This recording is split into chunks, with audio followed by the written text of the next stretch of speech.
What's going on, my gaming gauntlets? And today I have the most special guest that has ever been on my channel, y'all. Oh, here we go. Oh, Here we go. y'all. It is time to talk to a Negro.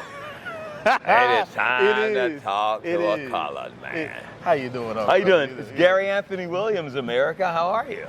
All right, so I got a couple of questions, man. I have answers. I got nothing but answers. How did you get started in acting? Acting, voice acting, just everything. Hey, you asked all the right questions.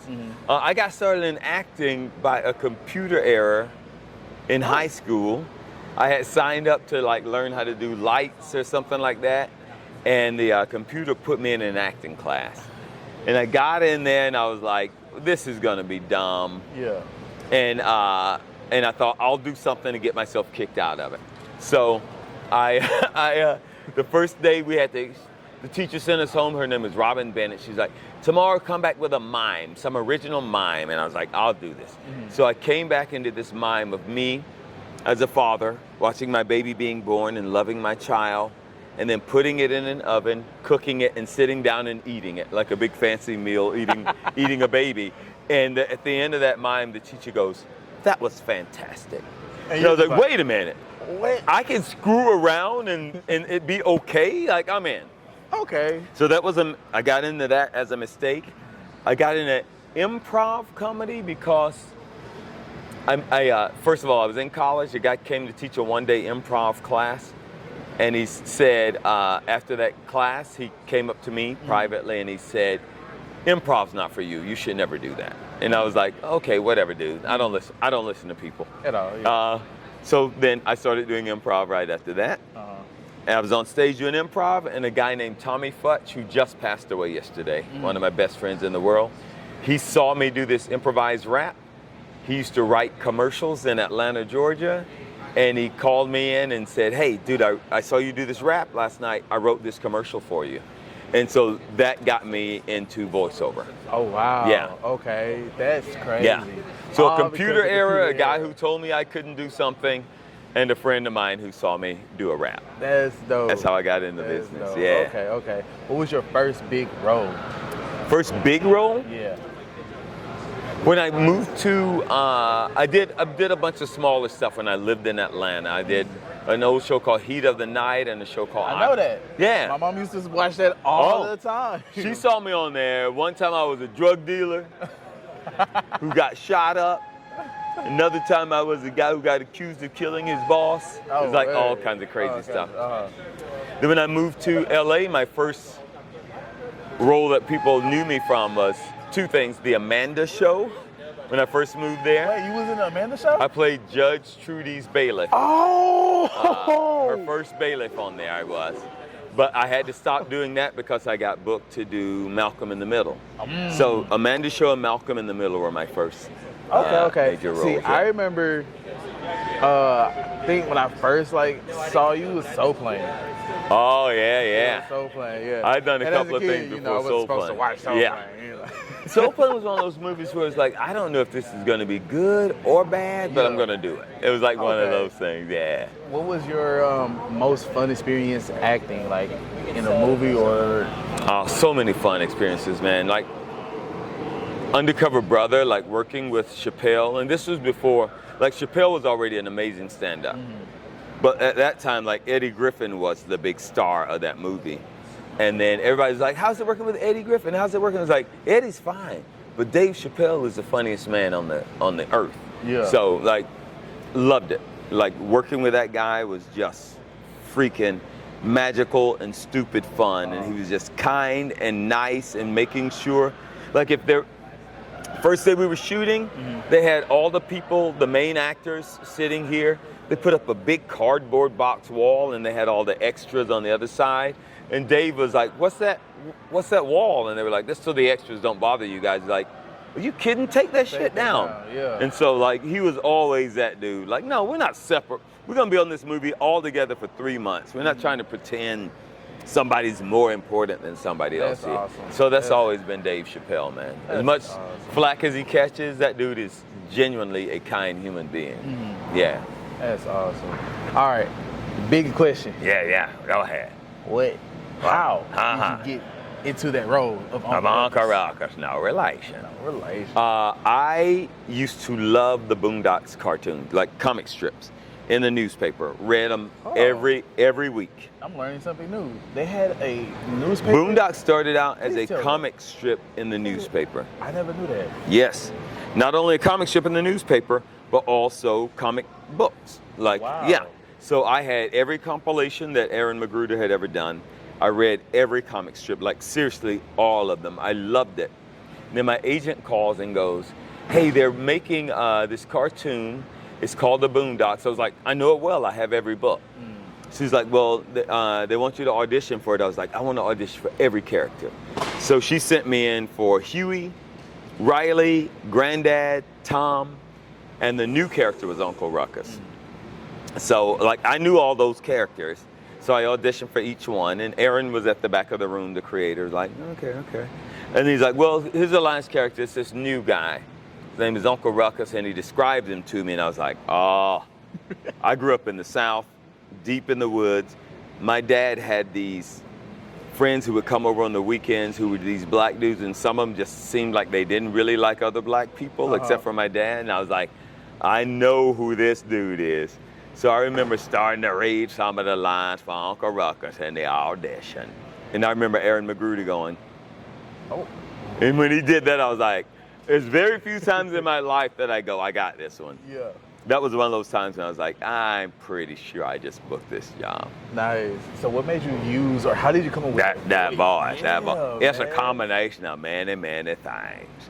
But first I saw his body, you know, this big, slow-moving looking guy up there, you know, and I thought, oh, he needs to have a big, grounded kind of voice.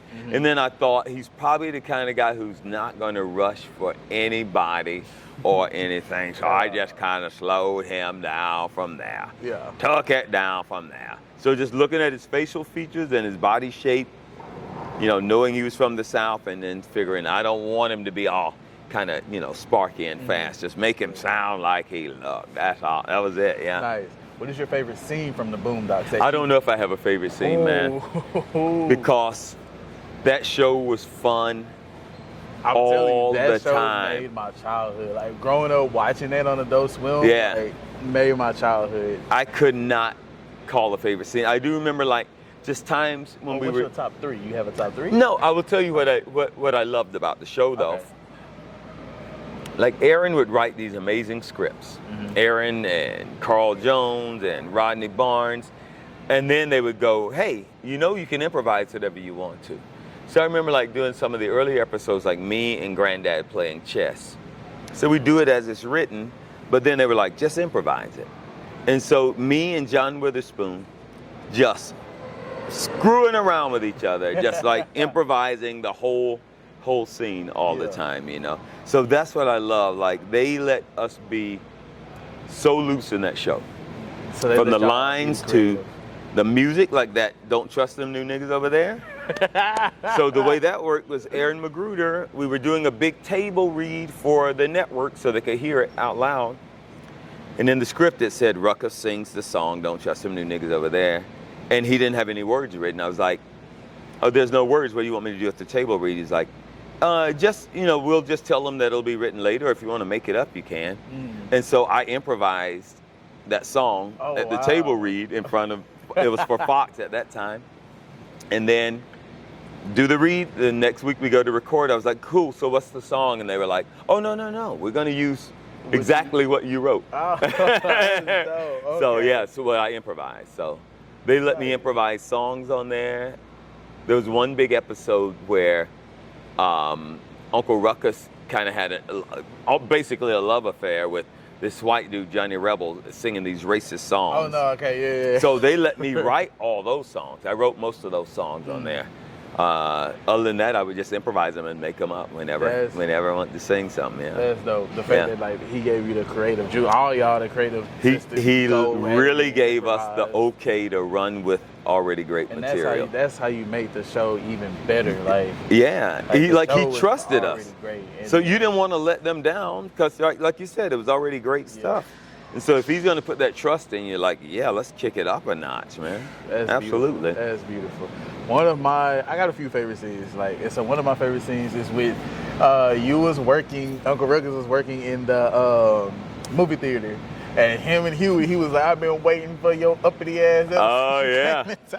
Wait, in the movie theater, isn't that where they were showing Soul Plane? Yeah. Yeah, that was a trip when because me and John Witherspoon were both in Soul Plane. Yeah. And both in the Boondocks. That was one of my favorite scenes for sure. I will tell you that fans coming around, Boondocks fans coming around, love the scene where Ruckus was exercising. Reed! Yes. Right. That scene, has become people's favorite scene, and I was like, it's funny. I got to go back and watch that episode. And they turned it into a meme now, yes, anime. Like some people watch anime and some people read it, and so when the anime ends and they're like, oh man, I have to wait till it comes back out. People are like, Reed, you would have done the scene. That's fucking funny. All right, so tell me a little bit more about other characters you've done. Let me look over my shoulder and see. Let's look over the shoulder. Which one? Okay, let's go with. Okay, Clone Wars. Okay, first of all, let me say this to Phil Lamar. Phil Lamar took one of my jobs. Well, I was in the original Clone Wars as Kit Fisto. Oh. But at the same time, I was doing a TV show called Boston Legal, and they were like, Gary needs to be in the room with everybody else when he records, and my agent was like, it's impossible. He's on a TV show. And they were like, we can't keep using him. Yeah. So they brought my buddy Phil Lamar in. He got that role. But then they brought me back later as Griff Thompson, that shark dude there. Okay. In Clone Wars.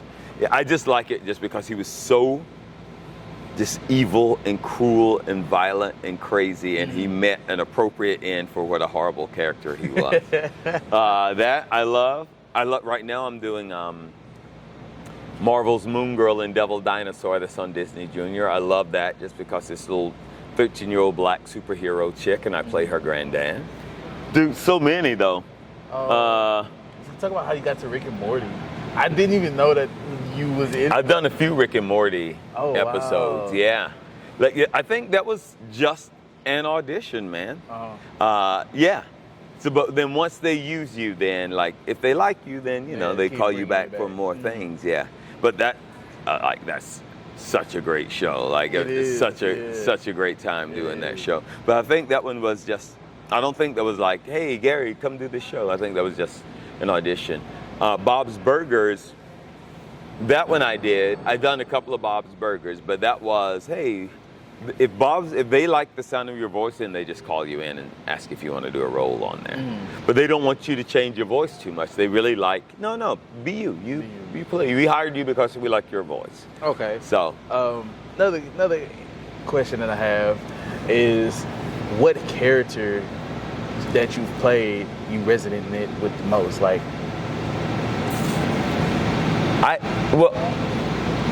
There's different things.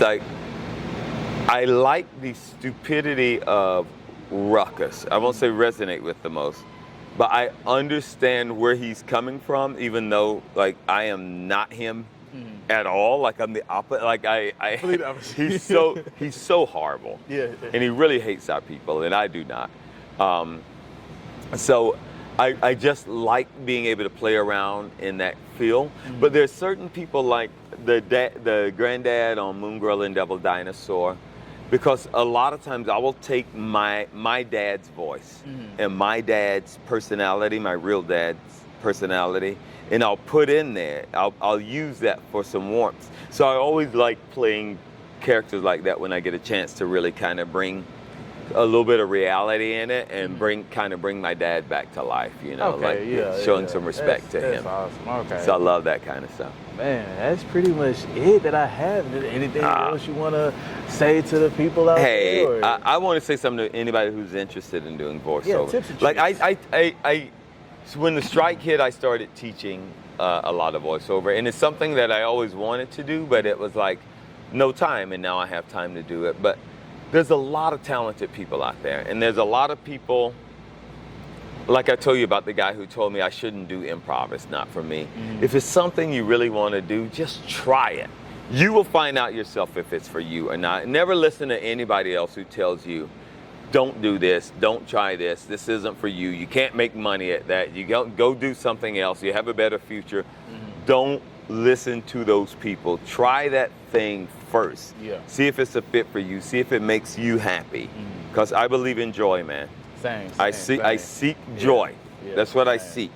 I was talking to my son once, and I was like, always seek joy. He's like, that's not what I seek. I was like, what do you seek? I was like, he says, I seek the truth. Okay, make that your joy. Then you go seek your truth. For me, joy. I seek joy, and so go do that. Go do that thing. If it's calling you, if you want to try it, at least give it a try.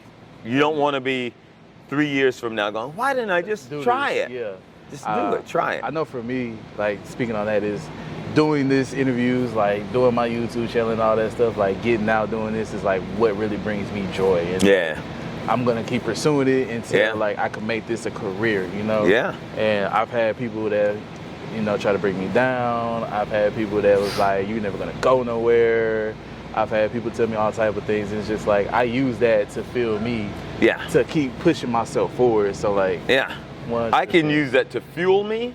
I can use that to go, you don't know. Because people don't know. They don't know. They have no idea who you are, what you're capable of. People just don't know. And a lot of times, if family members tell you that, they're really just trying to protect you. Protect you from the other things. Exactly. But you know, sad for them, they don't know either. Like, I come from a super poor family, 6 sisters, 2 brothers, in the woods, in Georgia, raising hogs and chickens, and like, to be able to do what I get to do every day for fun is just fantastic. And I'm glad I didn't listen to any of those people who told me I couldn't do it. Because I'm telling you right now, you've made me and a lot of other people's childhood. Well, I was trying to make white folks happy, but if a Negro got happy in the meantime, I guess that's okay with Uncle Ruckus. No relation. Now, one more thing. I know we did like briefly talked about like that you was a cartoon kind of person, right? What was your favorite cartoon growing up? As a kid, Bugs Bunny. Bugs Bunny, so Looney Tunes. Okay. Bugs Bunny, and then stuff that you would know about, like there was a cartoon called Adam Ant. Loved Adam Ant. I know that. Squiddly Diddly. I never love Squiddly Diddly. Grape Ape, and the old Spider-Man. Oh God, I could watch the old Spider-Man all day long. For real. But so Bugs your Bunny. Favorite like Marvel character, or I still am a big fan of Spider-Man. So that's your favorite. I don't know if he's my favorite, but definitely still a huge fan of. I don't know, when the Iron Man started coming out in the movies, he kind of became my favorite. Same. Yeah. I was Spider-Man growing up, and then when I saw Iron Man, I like him. I like his attitude. I like his little smart alecky. Yes. Oh man. But all right, my gauntlers, y'all got it here first. The great Uncle Ruckus, a.k.a. Gary Anthony Williams. Yes, sir. I just want to say I appreciate you, man. So my pleasure. Like, you didn't have to do this at all. It hurts me to shake a black man's hand, but I guess I'll have to. It burned. Oh, the pain. Right. Hey, everybody, this is Uncle Ruckus. Just reminding you to like, share, and subscribe to the GamerGauntlet channel, even though it's run by this Negro. Later.